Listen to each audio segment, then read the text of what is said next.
Good morning, kids, and happy Sabbath. So this week I want to tell you guys about a worm. Now that might sound kind of interesting or weird that I would talk about a worm, but this is a very special worm. So this worm is called a crimson or scarlet worm. And as you guessed it, it's red. But not only that is not the only reason that it's special.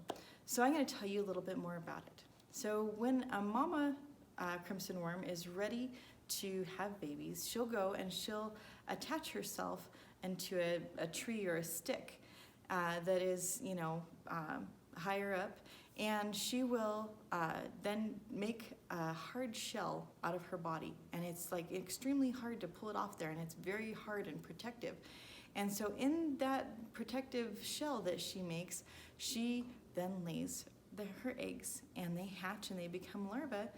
And not only does that form an amazing protection for them as they're so young and vulnerable, but it also provides food for them. She literally gives her body as food for them.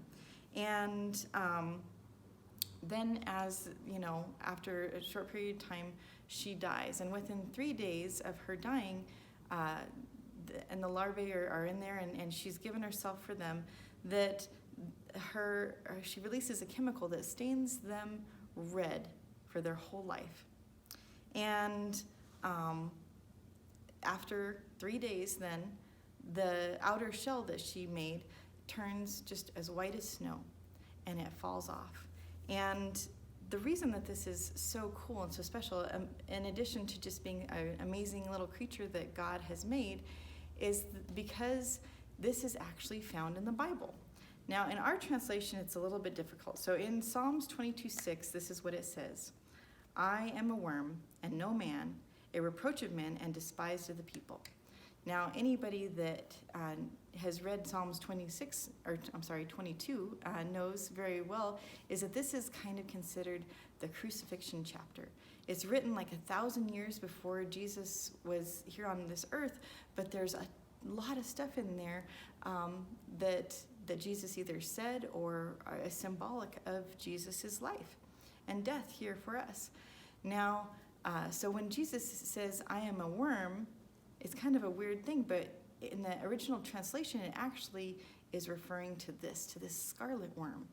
And when you look at it, you see all of these parallels. The mom, fixes herself to wood and protects her babies and gives herself for her babies or her children. And that's the same thing that Jesus has done for us. He protects us, and he gave his life for us. And not only that, just the whole idea of being covered under the blood of Jesus, and that he has done so much for us.